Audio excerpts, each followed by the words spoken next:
Estão preparados para a palavra? Amém? O título que eu quero usar é Posição não, atitude sim. Posição não, atitude sim. Tiago capítulo 1, versículo 21, Tiago 1, 21 diz assim: portanto, livrem-se de toda impureza moral e da maldade que prevalece, e aceitem humildemente a palavra implantada em vocês. Recebam, aceitem humildemente a palavra, a qual é poderosa para salvá-los. A palavra de Deus é poderosa para salvar as nossas vidas. Lembrando que a palavra salvar ali não refere-se apenas à salvação da nossa alma. A palavra salvação aí é livrar, libertar de toda e qualquer amarra, de toda e qualquer opressão, de toda e qualquer limitação. A palavra de Deus nos salva e nos leva para além de nós mesmos. Graças a Deus, aleluia, graças a Deus. Esse texto diz, que é o meu primeiro ponto aqui, como é que eu e você devemos receber a palavra de Deus. E nesse meu devocional, nessa minha mensagem, eu gostaria de pensar com você, pensarmos juntos sobre como é que nós devemos receber a palavra de Deus. O texto diz: livrem-se de toda a impureza moral e da maldade que prevalece e aceitem humildemente a palavra. Humildemente a palavra. Esse é o meu primeiro ponto. Receber a palavra com humildade. Diga comigo assim, por gentileza, humildade. Devemos receber a palavra de Deus com humildade. Amados, quando a palavra de Deus é ministrada, quando você lê a Bíblia, quando você lê um versículo bíblico, a palavra de Deus, ela pede de nós uma postura, um posicionamento. Você não pode ouvir a palavra de Deus sem se posicionar diante dela, sem ter uma postura diante da palavra. Precisamos nos posicionar diante da palavra. Quando nós lemos a Bíblia, é Deus falando conosco. Deus pede então o nosso posicionamento quando ouvimos a voz dele. A primeira e mais sábia postura, posicionamento, quando nós ouvimos e recebemos a palavra de Deus, é a humildade. A humildade. Essa é a primeira posição. Humildade. Receber a palavra de Deus com humildade. É isso que nós devemos aprender. Nós corremos o risco, se não tivermos um coração humilde, uma postura humilde, nós corremos o risco de acharmos que os nossos pensamentos, o nosso conhecimento, o nosso conteúdo, ele está no mesmo nível da palavra de Deus. Nós corremos o risco de acharmos que aquilo que nós sabemos é comparado ou comparável com a própria palavra de Deus. Corremos o risco de questionarmos a palavra de Deus. Corremos o risco de dizer: eu não vejo assim, eu penso diferente. Eu acho que pode ser diferente, não precisa ser como a Bíblia está dizendo, como a palavra de Deus está dizendo. Por isso, o único caminho que temos para recebermos a palavra de Deus é recebermos com humildade. Humildade. Colocando a palavra de Deus acima da nossa palavra, acima dos nossos pensamentos, acima da nossa cultura. Receber a palavra com humildade. É natural não entendermos muitas coisas da palavra de Deus. É natural. Deus, ele é grande. Deus, ele é muito grande. Deus, ele é grandissimamente grande. Ele é muito grande. A nossa mente não consegue captar, entender, perceber Deus. Aliás, isso é maravilhoso. Imagina se eu conseguisse entender Deus com a minha mente. Esse Deus seria muito pequeno. Então ele transcende, ele está para além de nós mesmos, ele é poderoso. E por isso que nós não entendemos todas as coisas da palavra de Deus. Os pensamentos de Deus, a própria Bíblia diz, estão acima dos nossos pensamentos. Os caminhos de Deus são diferentes dos nossos caminhos, das nossas escolhas. Por isso, nós devemos reverenciar a palavra de Deus, aceitando humildemente, crendo, recebendo a palavra de Deus. Olha o que diz em Lucas capítulo 2, a partir do versículo 48. Lucas 2, 48. Fala de Jesus e os pais de Jesus. Olha o texto. Quando seus pais ouviram, ficaram perplexos. Sua mãe lhe disse: filho, por que você nos fez isto? Seu pai e eu estávamos aflitos à sua procura. Jesus, menino de 12 anos. Jesus perguntou: por que vocês estavam me procurando? Não sabiam que eu devia estar na casa de meu pai? Mas eles não compreenderam o que lhes dizia. Jesus tinha 12 anos e dá essa resposta para Maria, para José. Eles não compreenderam o que ele estava dizendo. Olha o texto, por gentileza. Então foi com eles para Nazaré e era-lhes obediente. Sua mãe, porém, guardava todas estas coisas no seu coração. Jesus ia crescendo em sabedoria, estatura e graça diante de Deus e dos homens. Esse texto diz que Maria, José, eles não entendiam muito bem as coisas que Jesus falava, mesmo ele sendo um menino. Mas o que Maria fazia? Ela jogava fora? Ela descartava? Não. Maria guardava no coração. Isso é uma postura de humildade. Humildade. Eu não estou entendendo, mas eu guardo no coração. Eu coloco como um tesouro depositado no meu coração. Nós devemos entender que a palavra de Deus, quando eu me relaciono com ela, eu preciso crer na palavra de Deus, como sendo fonte de Deus. Devemos nos abrir para a palavra, sem a preocupação em todo momento de querer entender. E você está dizendo que eu não devo entender a palavra de Deus por completo? Não. Algumas situações, algumas partes, nós não entendemos, por isso não podemos rejeitá-la, devemos guardá-la. Se acharmos que os nossos pensamentos têm o mesmo nível da palavra de Deus, nós poderemos crer de forma errada. Crendo errado, os resultados serão errados. Seria igual eu buscar alguma coisa num lugar onde essa coisa não se encontra, onde essa coisa não está. Eu procuro algo aqui, mas isso não está ali, então eu não vou achar. Eu me lembro que esses dias eu estava procurando a minha licença, a minha carteira de motorista. Procurei na minha carteira, onde sempre deixo, e não achei. Aí eu fiquei pensando, será que ela está aqui? Não está. Será que ela está ali? Não está. Será que está naquela bolsa? Não está. Sabe quando que eu achei a minha carteira? Pergunta para mim, quando? Quando eu procurei ela onde ela estava.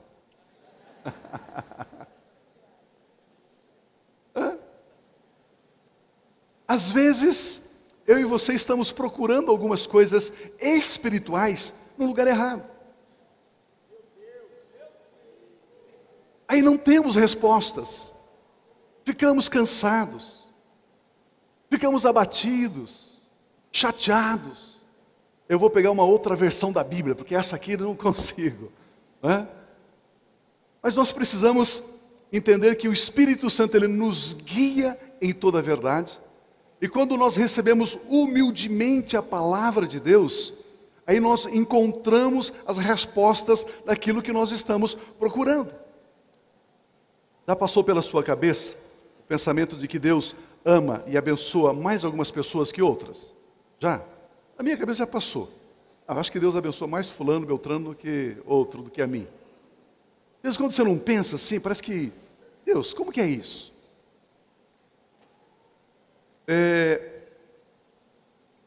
Na verdade, a Bíblia diz que Deus ele não faz acepção de pessoas. O Espírito Santo ele está aqui, Ele olha cada um de nós, o coração de cada um de nós, e Ele ama a todos igualmente, indistintamente. Amém? Indistintamente. Agora, não é Deus quem dá algumas coisas a algumas pessoas. São alguns filhos de Deus que encontram algumas coisas que procuram de maneira certa e no lugar certo. Percebe a diferença? Vamos entender um pouquinho melhor esse pensamento. A nossa educação, a nossa formação, a nossa sabedoria humana, a nossa sabedoria terrena, ela é diferente da sabedoria de Deus. Quando uma criança nasce, quando os nossos filhos nasceram, nós começamos a educar, a formar, a formatar os nossos filhos a pensarem, a estudarem, a crescerem com a sabedoria terrena. Só que a sabedoria terrena, ela é diferente da sabedoria de Deus, da sabedoria celestial. Olha esse texto, por gentileza, de 1 Coríntios 2, 6 e 7. Olha o que diz a palavra de Deus. Diz assim: entretanto, falamos de sabedoria entre os que já têm maturidade, mas não da sabedoria desta era, ou dos poderosos desta era, que estão sendo reduzidos a nada. Ao contrário, falamos da sabedoria de Deus, do mistério que estava oculto, o qual Deus pré-ordenou antes do princípio das eras para a nossa glória. Percebe que o texto diz, porém não a sabedoria deste mundo, mas a sabedoria de Deus. Eu e você, mas vamos entender isso, que isso ajuda muito no nosso viver diário. Eu e você, quando acordamos de manhã, na nossa cabeça, nós temos a sabedoria deste mundo. No nosso espírito, nós temos a sabedoria de Deus. Se eu permito que a minha alma, o meu intelecto, a minha mente tome as decisões, essas decisões são tomadas então pela minha alma, pela sabedoria do mundo. E está errada a sabedoria do mundo? Não, não está errada. Muitas coisas nós precisamos do conhecimento humano. Muitas coisas nós precisamos da ciência humana. Não está errado. Errado é quando eu quero pegar o conhecimento, a lógica humana, o entendimento humano e quero aplicar no reino de Deus e quero encontrar no reino de Deus, trazer a existência terrena, a sabedoria de Deus com ferramentas, instrumentos da sabedoria terrena. Aí não funciona. Por isso que quando você, no seu dia a dia, tira lá 5 minutos, 10 minutinhos do seu dia, para ler 5 versículos da Bíblia, 10 versículos da Bíblia, e ao ler aqueles versículos, ao ler aqueles textos da palavra de Deus, você precisa receber humildemente no seu coração, dizer, Senhor, eu creio. Senhor, eu não entendo tudo isso. Senhor, é diferente da minha maneira de pensar. Mas Deus, humildemente, eu recebo a sua palavra. E peço a Ti, ó Espírito Santo, que me leve, que me conduza, que me guie nessa verdade ou nessa sabedoria espiritual, nessa sabedoria divina. Segundo a sabedoria do mundo, por exemplo, o que é mais importante? Uma pessoa que tem uma ótima posição econômica, cultural, profissional, ou uma pessoa que serve? Na sabedoria do mundo, qual pessoa é mais importante? Aquela que tem uma boa posição ou aquela que não tem nenhuma posição econômica, intelectual, profissional, aquela que serve? Qual é a mais importante na sabedoria do mundo? A primeira, aquela que tem a maior posição, não é? E na sabedoria de Deus, qual é a mais importante? A que serve.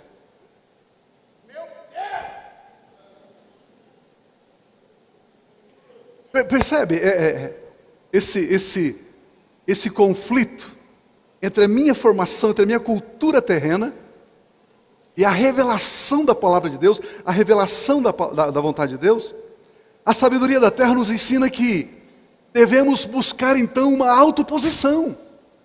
Tenho que lutar pela minha posição. Mas se a autoposição aos olhos de Deus é inferior àquele que serve, por que eu gasto energia buscando a alta posição e por que então eu não gasto tempo e energia para servir?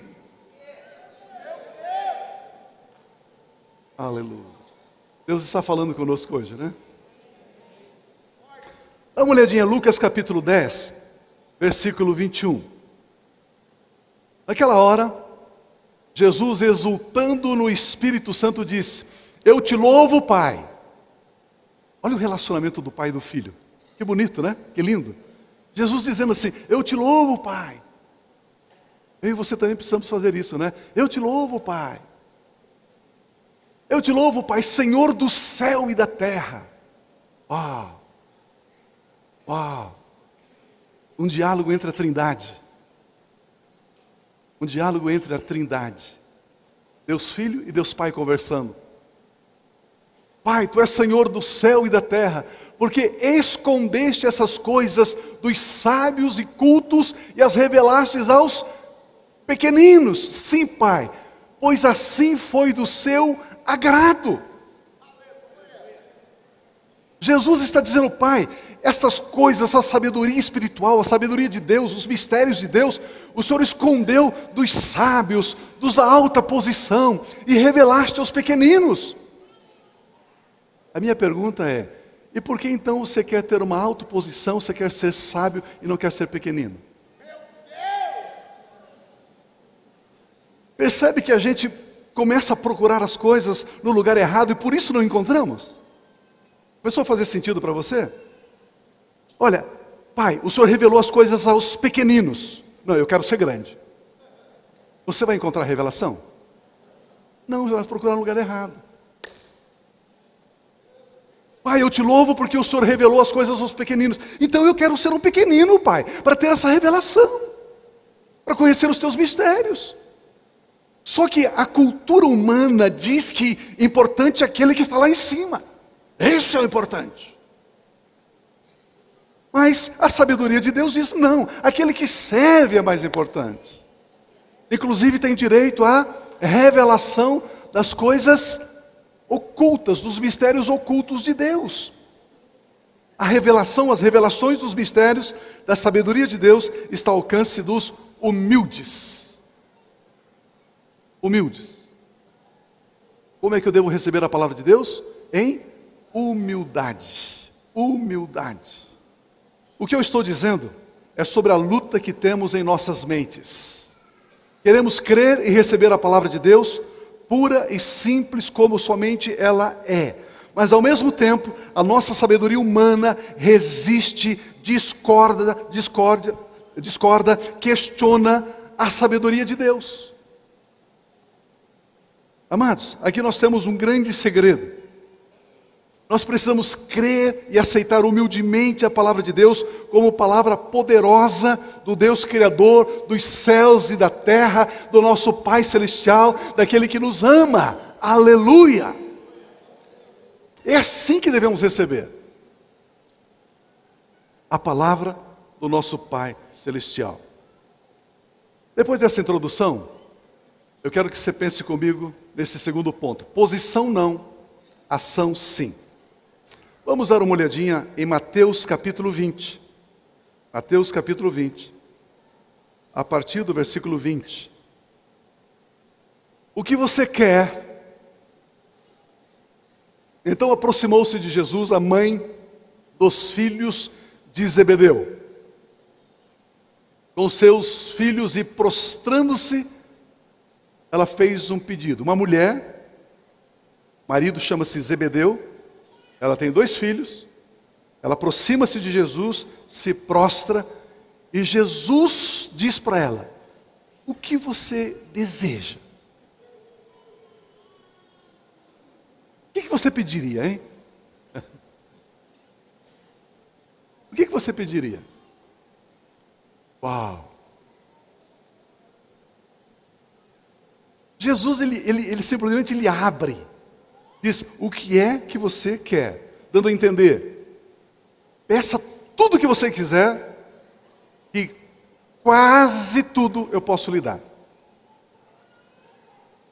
Não tudo, quase tudo. Olha o próximo versículo. O que você quer? Perguntou ele. Ela respondeu: declara que no teu reino, estes meus 2 filhos se assentarão, um à tua direita e outro à tua esquerda. Disse-lhe Jesus: vocês não sabem o que estão pedindo. Vocês estão batendo na porta errada, procurando no lugar errado. Vocês não sabem o que vocês estão pedindo. Podem vocês beber o cálice que eu vou beber, o cálice da morte, da crucificação? Podemos, responderam eles. Jesus lhes disse: certamente vocês beberão o meu cálice. E aí Jesus está falando de outro cálice, não o cálice da morte, não o cálice da crucificação, mas o cálice da nova aliança, da ceia. Mas o assentar-se à minha direita ou à minha esquerda não cabe a mim conceder. O que você quer? Peça qualquer coisa, só que nem tudo eu posso te dar. Não cabe a mim conceder. Aí Jesus continua: esses lugares pertencem àqueles para quem foram preparados por meu Pai. Por meu Pai. Aperte os cintos aí que nós vamos decolar. Agora nós vamos começar a aprender a Bíblia. Queridos, todos nós, cada um de nós, somos resultados de algum tipo de influência recebida. Se você tem um volume muito grande de influência da sabedoria deste mundo, o que mais decide a sua vida é a sabedoria deste mundo. Se você tem um volume maior da revelação da palavra de Deus, o que decide a sua vida é a palavra de Deus. Posso ouvir um amém? O jeito como falamos, o que mais gostamos de comer, como nós nos vestimos, a língua que falamos, o meio em que vivemos, certamente tem nos influenciado. O nosso sistema educacional, por exemplo, é construído com base no mérito. Você não vê nenhum aluno que tira abaixo de 5 receber uma medalha, porque tirou abaixo de 5, não é? Só aqueles que tiraram as melhores notas são os primeiros da turma, os primeiros da sala. A nossa educação é meritória, é por mérito. Esta é a sabedoria da terra. A sabedoria de Deus não é assim. A sabedoria da terra, você alcança aquilo que o seu suor, empenho, zelo conquista. A sabedoria de Deus, ou seja, as bênçãos, os resultados de Deus, você alcança pela graça, pela obra de Jesus e não pela sua. Vamos tentar explicar melhor aqui. Se nós temos uma influência muito grande na nossa educação, tudo que damos, ou tudo que esperamos receber, está ligado ao mérito, está ligado à recompensa. Tudo. Se você dá alguma coisa, você espera um reconhecimento, espera um elogio, espera alguma coisa de volta. Porque a nossa educação, a estrutura, o conteúdo da nossa educação é baseado no mérito. Todas essas influências somam na forma como nós pensamos, como nós agimos, como nós compramos, como nós vendemos. Esses 2 discípulos, ou esses 2 filhos de Zebedeu, ilustram e representam muito bem como é que nós somos criados, como que eu fui criado e você foi criado e como é que você está criando seus filhos. Está aqui nessa história. Nessa história. Esse texto fala das influências que temos recebido de outras pessoas, do ambiente que estamos. Por que será que aparece aqui a mãe desses 2 discípulos? Sabe quem são os 2 discípulos aqui ou não? João e Tiago, Tiago e João. Salomé é o nome da mulher, é a mãe de Tiago e João. Tiago e João eram filhos de Zebedeu.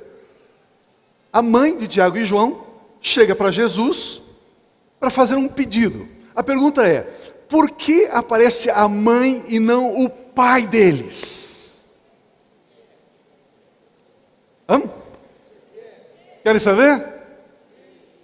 Por que não apareceu aqui, ó? Apareceu aqui Zebedeu, diante de Jesus e fez um pedido. Não, aparece a mãe. Por quê? Porque são as mães quem mais influenciam a vida dos seus filhos. Não são os pais, são as mães.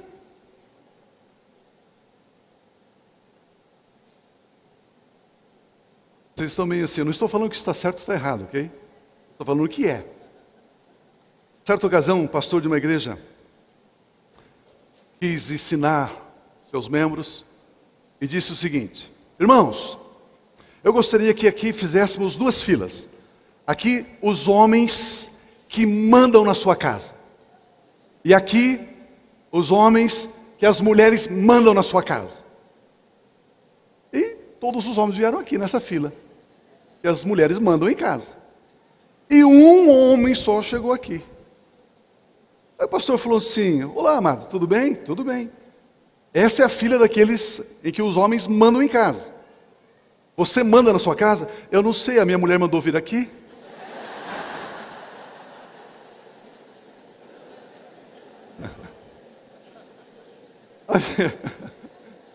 A minha mulher mandou vir para essa fila.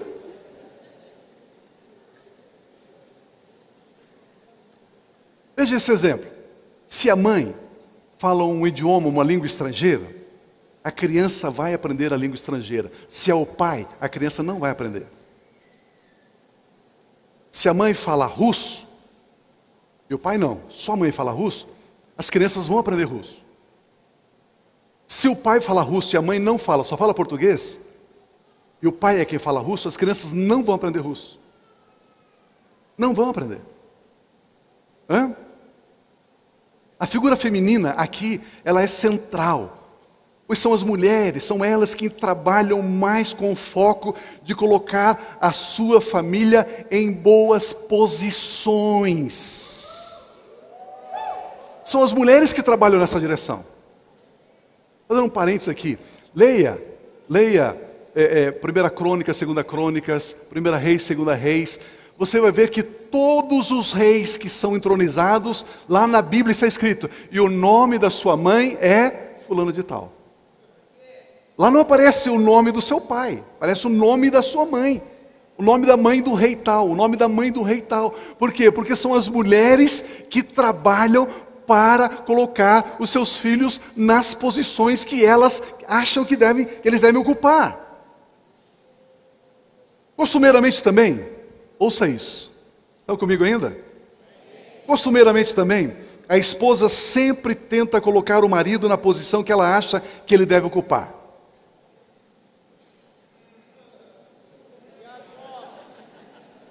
As moças casam e dizem assim: eu vou fazer o meu marido feliz.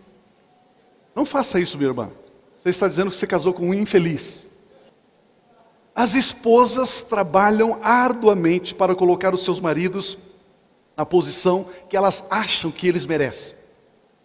Se depois de muitas tentativas, as esposas não conseguirem, elas ficam frustradas com os seus maridos.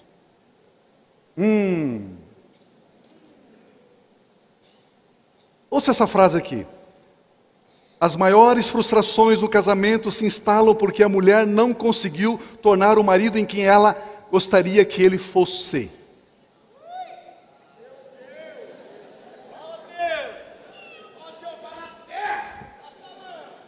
Se você encontrar uma mulher, depois de, sei lá quantos anos, 60 anos de casada, não, é brincadeira. Depois de um tempo de casamento assim, meio apática, meio depressiva, já não faz as coisas com tanto ânimo, com tanto entusiasmo, com aquela pegada forte, é que ela já está se desiludindo em relação ao lugar que o marido vai ocupar, que ela gostaria que ele ocupasse. Posso ouvir um amém aí? Não?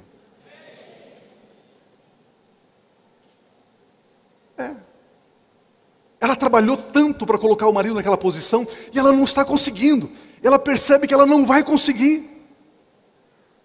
Ela fica frustrada. E aí então, ela vira o seu canhão, a sua metralhadora, não. Ela vira a sua atenção para os filhos. Já que eu não consigo colocar o marido na posição que eu gostaria que ele ocupasse, eu vou colocar os meus filhos lá. Foi exatamente o que essa mãe fez. Meu Deus.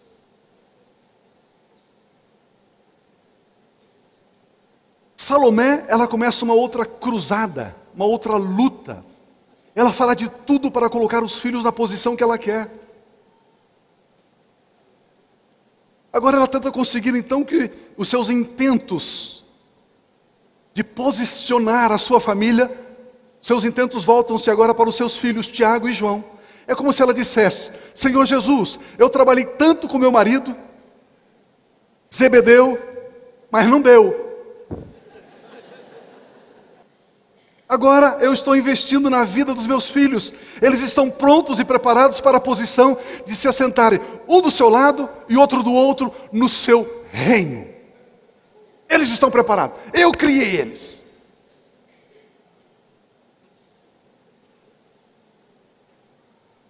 Jesus dá uma resposta a essa mãe.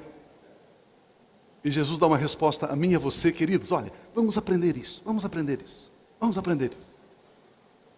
Jesus dá uma resposta tão impressionante, ele diz: você não sabe o que está me pedindo. Você não sabe o que você está me pedindo. Você pode pensar, mas Jesus não disse: tudo quanto vocês pedirem ao Pai em meu nome, Ele vou-lo considerar? Sim, peçam tudo, mas você não pode pedir uma coisa para Jesus. Pergunta para mim, o que é? Posição. Esta mãe queria uma posição para os seus filhos. Muitas das minhas e das suas orações não são respondidas porque as nossas orações são pedidos de posição.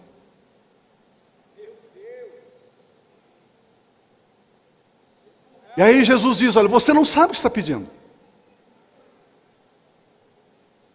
Você não sabe o que está pedindo. Nós já aprendemos aqui, nesse ano, que nós fomos salvos para as boas obras. Devemos fazer tudo com gratidão e amor. Somos eternos devedores a Deus. E aquilo que fazemos para Deus, nós fazemos por gratidão e não por mérito, ou não esperando recompensa. Jesus diz, Mateus 20, 22, não sabeis o que pedis. Vocês não sabem o que estão pedindo. O sistema do mundo ensina a buscarmos posição. A sabedoria do mundo ensina a buscarmos posição. O sistema do reino de Deus nos ensina a termos ações, atitudes. Eu devo fazer o que eu faço. A minha ação, a minha atitude deve ser uma ação, uma atitude de amor, de gratidão, de leveza, e não de busca de posição. E não de busca de posição. Por isso Jesus pergunta: vocês podem beber o cálice que eu estou para beber? Ou seja, de ser crucificado, martirizado? Sem saber o que eles estavam respondendo, eles disseram: sim, podemos. Como podemos? Jamais vocês podem. Jesus disse: vocês vão beber o cálice da nova aliança no meu sangue. Esse cálice vocês vão beber. Esse cálice vocês vão beber. Mas quando Jesus diz aqui, olha, podeis vós beber, poder aqui significa, você tem condições de ter essa atitude? Eles pedem uma posição e Jesus responde com uma necessidade de atitude. Eu quero a posição, de sentar ao seu lado. Mas vocês podem fazer isso? Vocês conseguem fazer isso? No reino dos céus, o enfoque não é a posição. No reino dos céus, não buscamos posição. No reino de Deus, o que importa é a minha ação, é a minha atitude que importa.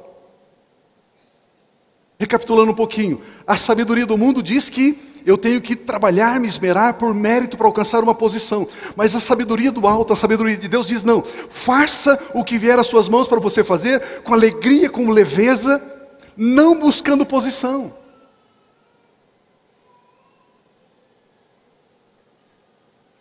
Mateus, capítulo 21, versículo 28, diz assim. Uma parábola que Jesus conta. E o que vos parece? O que vocês acham? Havia um homem que tinha 2 filhos. Quantos filhos? 2. Porque só existe 2 posturas, minha e sua. Ou eu busco posição, ou eu busco ação, fazer com leveza, com gratidão. 2 filhos. Olha lá. Chegando ao primeiro, diz: filho, vá trabalhar hoje na vinha. Ele respondeu: não quero. Mas depois mudou de ideia e foi trabalhar na vinha. O pai chegou ao outro filho e disse a mesma coisa: filho, vai trabalhar na vinha. Ele respondeu: sim, senhor. Mas não foi. Qual dos 2 fez a vontade do pai? O primeiro, responderam eles. Percebe que o foco ali é na ação, é na atitude. É a minha ação, é a minha atitude que faz a vontade de Deus. E não a minha posição que faz a vontade de Deus.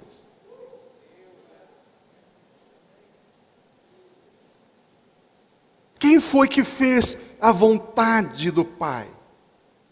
2 filhos com 2 atitudes.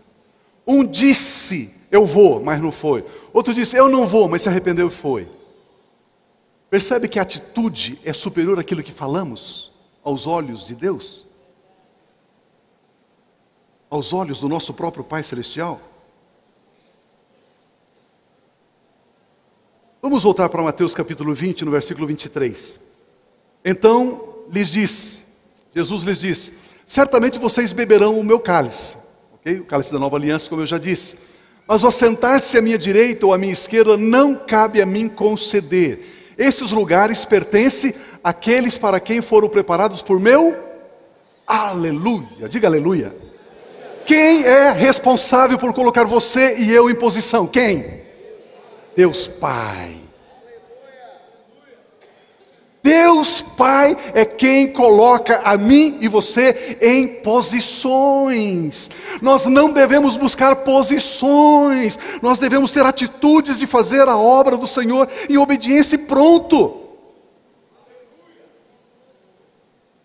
Jesus, ele declara, porém, para aqueles a quem está preparado por meu Pai, estar à minha direita, estar à minha esquerda, a posição que você está procurando, quem vai determinar quando é que você vai receber, é o meu Pai Celestial. A nossa posição é uma decisão de Deus. Jesus nos revela que somente o Pai Celestial é quem coloca as pessoas em determinadas posições. Levei você para uma armadilha. Percebeu que está numa armadilha ou não? Hã? Você percebeu? E se você se levanta contra essa pessoa que está nessa posição? Você está se levantando contra quem?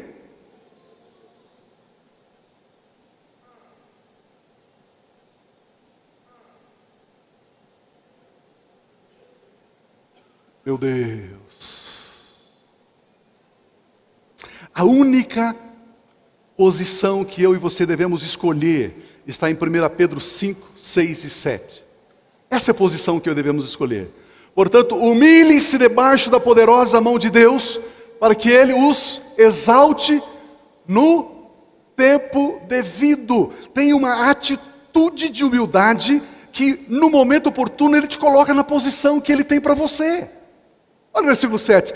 Lancem sobre Ele toda a sua ansiedade, porque Ele tem cuidado de vocês. Mas o que tem a ver o versículo 7 com o versículo 6? Ansiedade com humilhar-se. Parece que são 2 assuntos tão divergentes, paradoxos. Não são divergentes. Humilhar é uma atitude. Estar debaixo da poderosa mão de Deus é uma posição. Debaixo da mão de Deus tem humilhação, mas tem também todo o cuidado dEle. E somente permanecemos na posição chamada debaixo da poderosa mão de Deus, se nós tivermos as atitudes de humildade. As atitudes de humildade. O humilde não olha para a posição, porque o humilde olha para a atitude, para a sua própria ação. Por exemplo, Jesus nos ensina que não devemos andar ansiosos por coisa alguma. Não ande ansioso por nenhuma coisa. Então, por que eu e você, nós, muitas vezes ficamos ansiosos? Pergunta para mim, por quê? Porque nós estamos procurando uma posição. Quando procuramos posição, isso nos deixa ansiosos.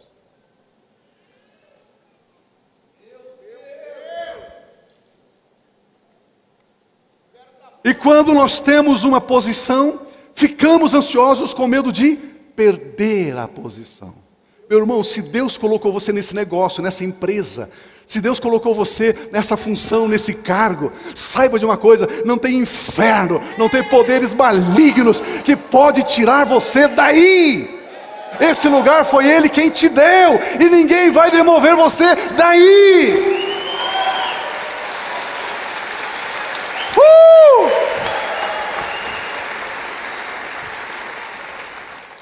Por isso que o versículo 7 diz, lance sobre Ele toda a vossa ansiedade. Ansiedade do quê? De querer uma posição. Humilhe-se e trabalhe.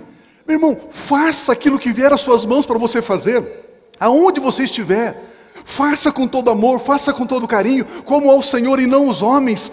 E se Deus tem uma posição elevada para você, saiba que mais cedo ou mais tarde, essa posição será sua. E o maligno, o inferno, não poderá impedir você, porque é Deus o Criador do universo que estará dando isso a você.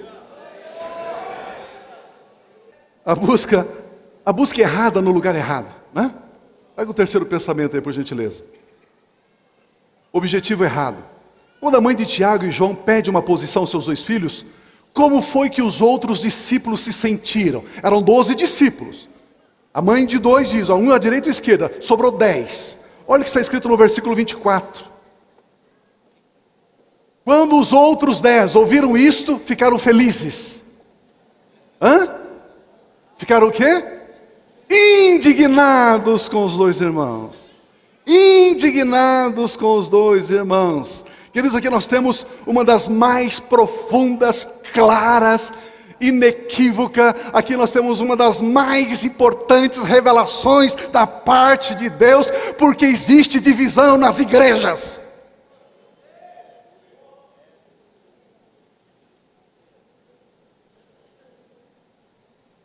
Mais claro do que isso é impossível. 12 discípulos, 2 querem posição. Os outros 10 ficaram o quê? Indignados. Divisão na igreja é disputa por posição. Não é? É disputa por posição.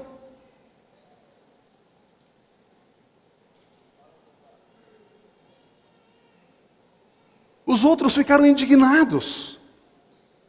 E com razão eles ficaram indignados. Eu não tiro a razão deles. Porque quem dá a posição para mim e para você é Deus. Quando fazemos para alcançar uma posição, não fazemos para servir ao nosso Deus. Quando buscamos uma posição, buscamos os nossos interesses e não os interesses de Cristo. Quando temos atitudes, buscamos os interesses de Cristo. Quando buscamos posição, buscamos o nosso interesse e não dele. Gênesis capítulo 3, versículo 5 diz assim: Deus sabe que no dia em que dele comer, quando a Eva estava sendo tentada, o diabo disse essas palavras aqui, ó. Deus sabe que no dia em que dele comerem, seus olhos se abrirão e vocês, como Deus, serão conhecedores do bem e do mal. Diga comigo assim, como Deus. Isso é posição. Por que Eva e Adão caíram? Porque buscaram posição.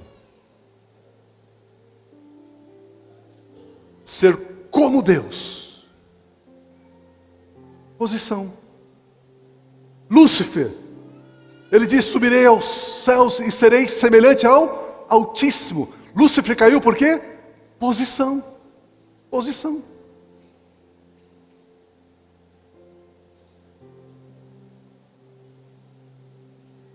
Atos 22:10, quando Saulo, indo para Damasco, caiu por terra. Então perguntou: que devo fazer, Senhor? Disse o Senhor: levante-se, entre em Damasco, onde lhe será dito o que você deve fazer. Diga comigo: fazer. Ação, atitude. Paulo começa o ministério dele aprendendo que ele tem que fazer, ter atitudes, ter ações, e não buscar posições. Meu Deus. Amados, tenhamos a atitude correta de lançar sobre Jesus toda a nossa ansiedade por querer posição, porque Ele tem cuidado de nós.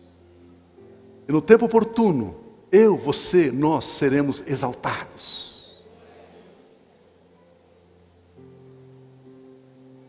E ser exaltado é posição. Ele é que nos exaltará. Somente o Pai pode nos conceder isso. Vamos servir em humildade a Deus. Quando eu e você oramos e buscamos ansiosamente por algo, e aquilo parece que não vem, a gente fica triste, a gente meio que desanima, fica abatido. Por quê? Porque nós estamos querendo uma posição.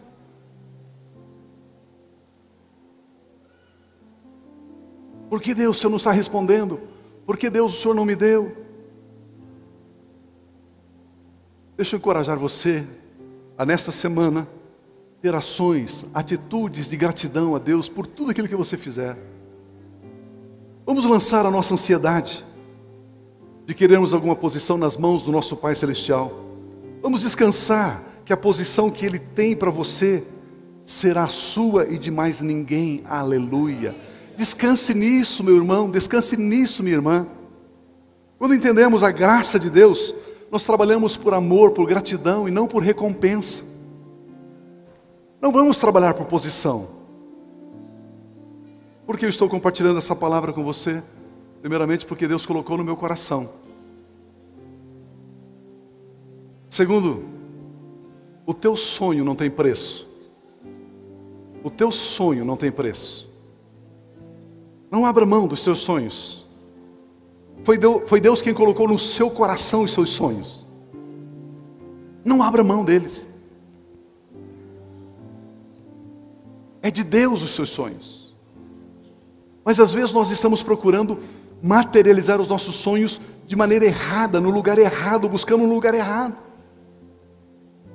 Estamos aprendendo hoje que quem nos coloca na posição é Deus. Devemos andar, caminhar, agir, fazer com alegria, com um sorriso na face, com intensidade diante de Deus.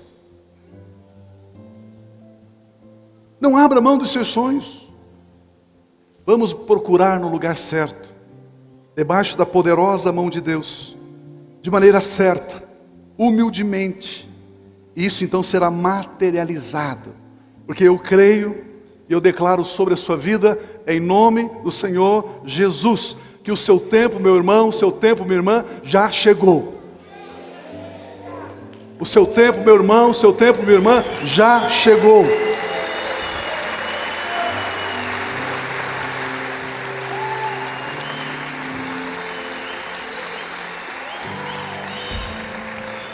Eu declaro na sua vida que o inverno passou. A primavera chegou. Eu declaro, meu irmão, minha irmã, assim como a nação brasileira está passando por uma mudança profunda, entrando para um outro tempo, para um outro nível social, econômico, cultural, a igreja do Senhor Jesus no Brasil irá experimentar também algo sublime, grandioso, glorioso. Eu declaro que o ano do jubileu é para você receber a restituição, é para você desfrutar da liberdade, é para você desfrutar da abundância, é para você receber aquilo que Deus está liberando para a sua vida. É um tempo especial, é um tempo de graça, é um tempo de glória, e Deus está tomando você pela sua mão direita, porque Ele quer colocar você na posição que Ele tem sonhado para a sua vida. Oh, rabababachata, rabababá. Ei, ha, ha, ha, ha. Sim, sim, sim, sim, sim. Senhor, restaura esses sonhos. Senhor, restaura esses sonhos. Senhor, às vezes parece que está tão demorado, às vezes parece que está tão longe, Senhor, mas nesta hora, a Tua palavra está falando conosco, a Tua palavra está nos edificando, que devemos fazer com alegria, fazer com intensidade, com gratidão para o Senhor, porque no tempo do Senhor, o Senhor nos exalta, no tempo do Senhor, o Senhor nos eleva, no tempo do Senhor, o Senhor coloca na nossa posição, na posição que o Senhor tem para cada um de nós. Pai, eu declaro uma semana diferente.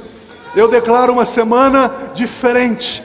Porque, Senhor, nós vamos buscar nos lugares certos, da maneira certa, aquilo que o Senhor tem já liberado sobre as nossas vidas. Em o nome de Jesus Cristo, em o nome de Jesus Cristo. É um tempo de glória, é um tempo de graça, é um tempo de novo ânimo, é um tempo de uma nova disposição, é um tempo novo de alegria, de avanço e de conquistas, em o nome do Senhor Jesus. Eu declaro, em o nome de Jesus, que você está sendo fortalecido no Senhor e na força do seu poder. Eu declaro em o nome de Jesus que aquilo que há de vir, virá prontamente da parte de Deus, das mãos de Deus sobre a sua vida. Todos os poderes do inferno, toda opressão, toda perturbação, toda seta, todo pensamento de abatimento, desânimo, tristeza, nesta hora nós ordenamos: saiam em nome de Jesus Cristo, saiam em nome de Jesus Cristo, saiam em nome de Jesus Cristo. Declaramos um tempo de júbilo, um tempo de alegria, para a glória, para louvor, para a glória, para louvor do teu nome. Oh, aleluia! Adore ao Senhor com alegria. Adore ao Senhor, adore ao Senhor. Sim, Deus.